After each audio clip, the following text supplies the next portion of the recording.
जय हिंद। मैं शुभम प्रणव। कल मैंने कहा था कि इटावा में जो ब्राह्मण और यादवों के बीच में लड़ाई हुई है, एक्चुअली में तो ये ब्राह्मण यादव की लड़ाई नहीं है, इसे वो एंगल दिया जा रहा है, तो उस पर मैं बात करूँगा। तो माफ़ी चाहता हूँ कि लेट हो गया, किसी काम में व्यस्त था। अब आता हूँ हमारे टॉपिक पे। इटावा उत्तर प्रदेश का एक शहर है। 4-5 दिन पुरानी ये घटना है। घटना पे गौर कीजिएगा कि क्या हुआ। इटावा में वहाँ के एक ब्राह्मण परिवार ने कथा वाचन के लिए लोगों को बुलाया, जो साधु संत होते हैं उन्हें बुलाया। 2 लोग गए। एक मुकेश मणि यादव, जिसने अपना नाम मुकेश अग्निहोत्री कहा था, आधार कार्ड एक फर्जी में दिखाया, फर्जी आधार कार्ड में। और एक जाटव जाति का, जाटव समाज का, जो कि एससी अनुसूचित जाति में आती है। ठीक। पहला तो सवाल ये उठना चाहिए कि मुकेश मणि यादव को मुकेश अग्निहोत्री बताने का ज़रूरत क्या हुआ, और दूसरे ने भी ब्राह्मण बताया, इसकी क्या ज़रूरत हुई। पहला सवाल। हमारे देश में से कई सारे कथावाचक हैं जो कि बैकवर्ड कास्ट से, लोअर कास्ट से बिलोंग करते हैं। जैसे कि एक महिला है, या मैं नाम भी ले लेता हूँ, राम रहीम। स्वामी रामदेव कथावाचक तो नहीं हैं, लेकिन बैकवर्ड कास्ट के हैं, लेकिन वो अपने आप को ब्राह्मण कहते हैं बाय कर्म। कम से कम क्लियर तो है ना कि आप ब्राह्मण, उन्होंने अपने आप को कर्म के अनुसार कहा कि शिक्षा पहुंचाना, शिक्षा का काम ब्राह्मण का है, तो ब्राह्मणों के बारे में उन्होंने कहा। ठीक। अब एक और बात है, इसी को मैं क्लियर करता हूँ कि दूसरी जाति का है तो ये बोलने में कोई शर्म की बात नहीं होनी चाहिए। तो शर्म आता है तो इसके लिए तो कोई और जिम्मेदार नहीं हो सकता है।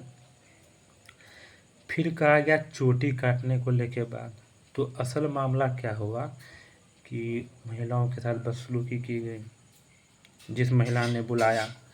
तो बदसलूकी का वो बात था, तो बदसलूकी करने के बाद वहाँ के जो ब्राह्मण समाज के लोग हैं, अब जो लोकल वहाँ समाज में रहेगा उस गांव में, तो वही ना आएगा बीच बचाव करने, कोई दूसरा तो नहीं आएगा। ठीक है। मान लीजिए कि कहीं कोई यादव टोला में या चमार टोला में या किसी और टोला में कोई घटना घटती है, तो वहाँ के लोकल आएंगे कि मैं जाऊँगा। ठीक है, वो तो नहीं जाऊँगा। तो मामला ये हुआ।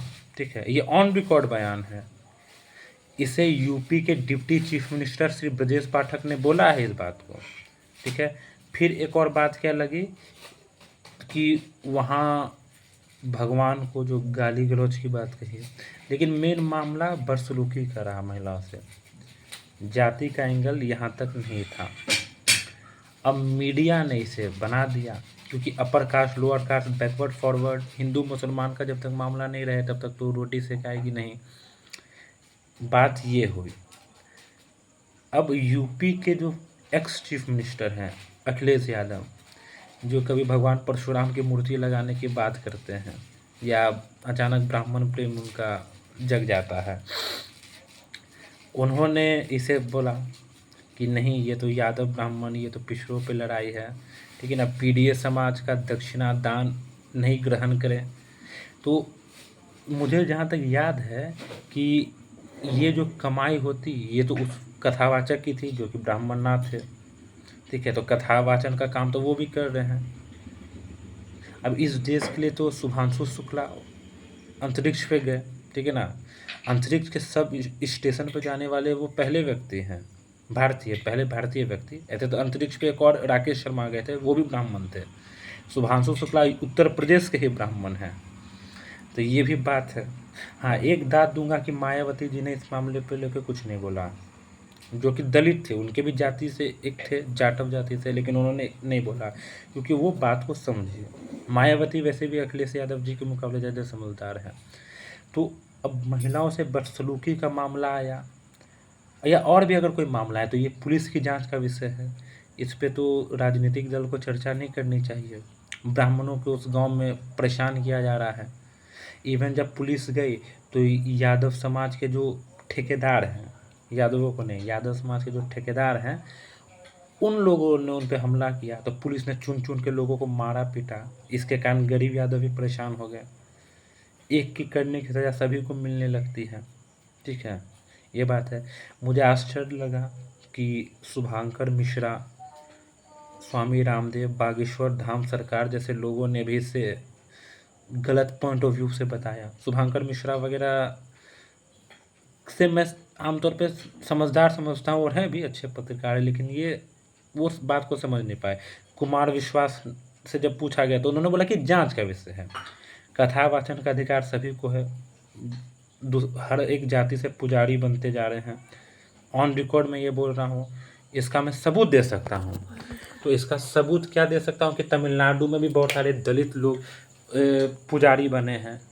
हमारे इधर भी कई सारे जो आपके क्या कहते हैं, जो बैकवर्ड कास्ट के हैं वो पुजारी हैं। तो कथावाचन का अधिकार भी कईयों को है।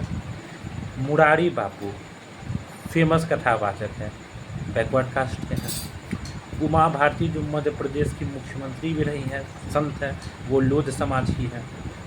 एमपी के जो मुख्यमंत्री है डॉक्टर मोहन यादव, वो तो 2 कदम आगे ही बन गए, एकदम बढ़ गए पूरा। बीजेपी की तरफ से बने, वोट तो ब्राह्मण और अपर कास्ट का ही वोट से बने, तो वो तो और 2 कदम आगे बढ़ गए कि मारना चाहिए, ये करना चाहिए। उसी एमपी में यादवों के एक लीडर ने, जो लोध समाज है, जो बैकवर्ड कास्ट का समाज है, उस व्यक्ति को लैट्रिन खिलाई थी। ये रिकॉर्ड है, 3 दिन पहले की घटना है।